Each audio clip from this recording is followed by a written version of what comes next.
Alright, so today I want to talk about what I think the origin is of the character known as God within One Punch Man that we were introduced to in chapter 113, the guy that talked to Homeless Emperor and allegedly gave him his powers.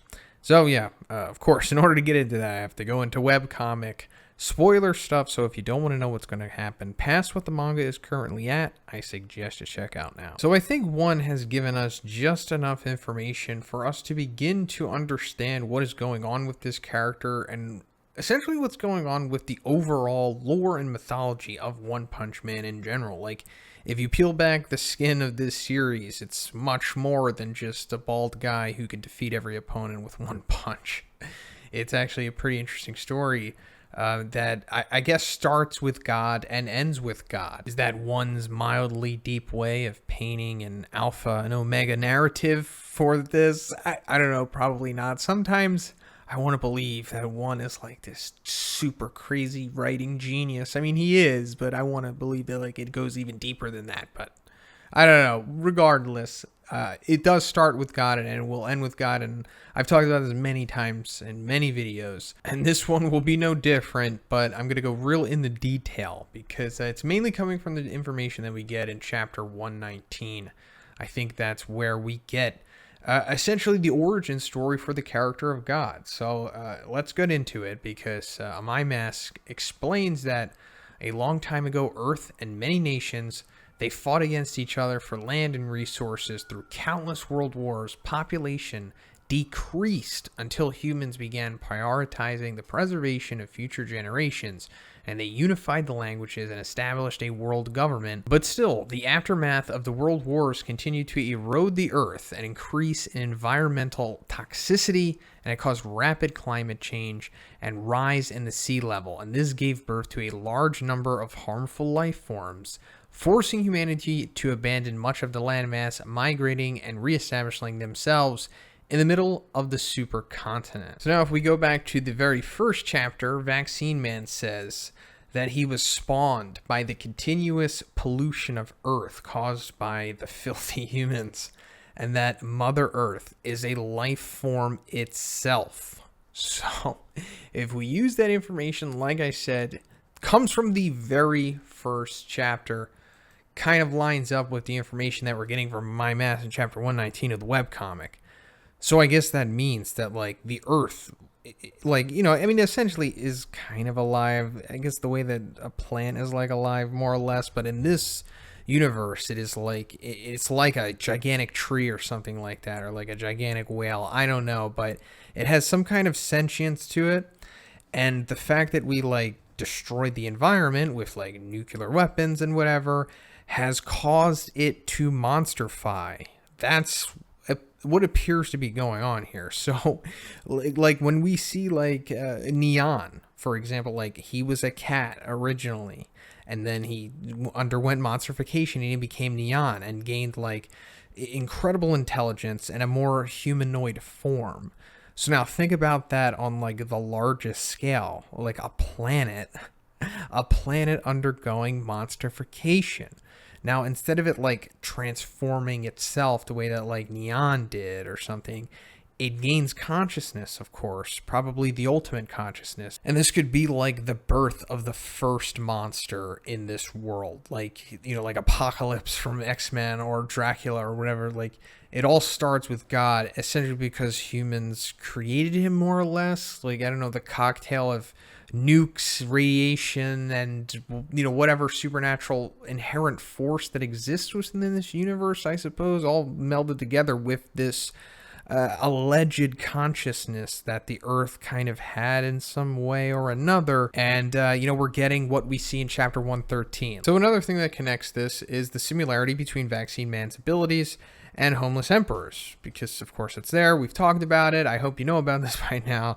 They both pretty much have the same kind of light sphere or energy manipulation type of ability. Although Vaccine Man, it looks different than Homeless Emperors in the manga, in the webcomic is more or less the same, basically denoting that they're coming from the same kind of source. And Murata maybe accidentally spilled the beans on this too, because he said on a live stream that it's the same.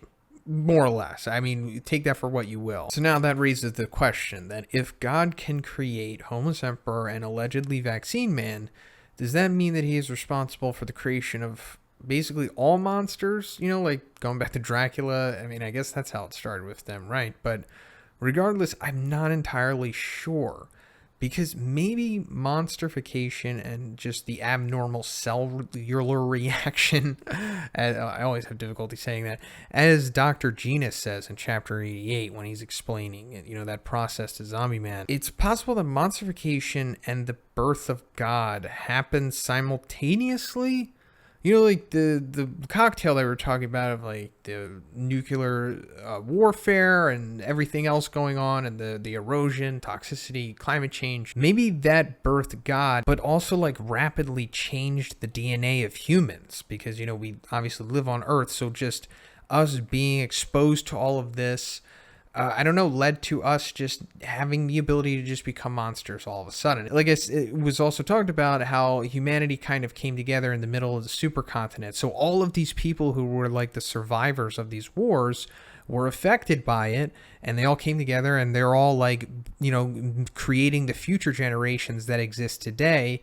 So maybe that caused what we're seeing now with monsterification. Now, another thing that makes me think that maybe God and the monsterification are just this power source, the supernatural power source that exists within this world, are maybe just, they're all connected, maybe not just coming from God. Still unclear. We don't have enough information, of course, at this point. I'm just speculating. But because it seems like God has access to the same set of powers that I guess all the other monsters or just powerful beings within this world do. Because we've seen that God can kind of go to that other world, that spiritual place, as Phoenix Man says in the new revision for chapter 99. Now that, of course, just happened, but that revision, in my opinion, happened to give us more insight into the top of the power scale within this world, which we're getting a glimpse of with God. Because like when he talked to Homeless Emperor in chapter 113, but of course when he talked to him in the webcomic, you know, once he took his powers from him, he went to a very similar plane of existence, obviously, that Child Emperor went to with Phoenix Man. So that makes me think, okay, so just like Dracula, you know, I keep talking about him because he's essentially the Dracula of the monsters here. Dracula always had access to like the most powerful vampire abilities. Like you would see like a regular vampire and they could just do regular vampire stuff, you know, but then when you see Dracula, it's like, oh, he's like super fast. He could transform. Like sometimes he has telekinesis, and I'm just seeing like this. We're seeing the same thing here with God, in my opinion. And also like the whole energy stuff. Like what he gave to Homeless Emperor and Vaccine Man, Chose naturally was able to develop that. Now I know that there's like that theory out there that God slipped it to him when he said that he was going to take out all of humanity.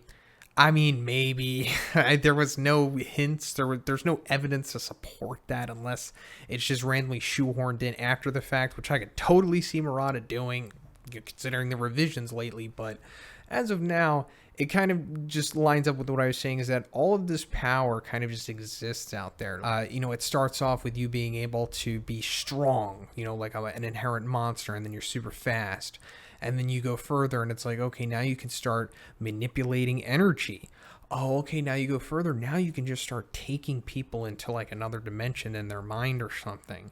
And then also, we have to, of course, acknowledge the King Awakening's light that Phoenix Man was able to do. Now that's the old name of it when the before the revision. So I don't know what they're going to retcon this the name of this ability. I mean, I don't even know if they're going to name this ability, but just simply Phoenix Man being able to resurrect the dead into like a zombified state. I also believe that this is an ability that everyone can tap into if they are strong enough, meaning that God probably most likely has this ability, and will reveal it in the future, because I also think that's why they kept that in the revision as well. Like, think about it, like they removed Brilliant Eagle Phoenix Man and all of the other brokenness with him, but they specifically kept his ability for the resurrection. So yeah, that's pretty much it. I think God was possibly the first monster, and he's kind of like Ego, the living planet from Marvel. But let me know what you think about it in the comments. If you liked the video, guys, please give it a like. I also have a Patreon that gives you access to a weekly Q&A, and if you haven't already, please subscribe as well. Have a great day, and I'll see you in the next one.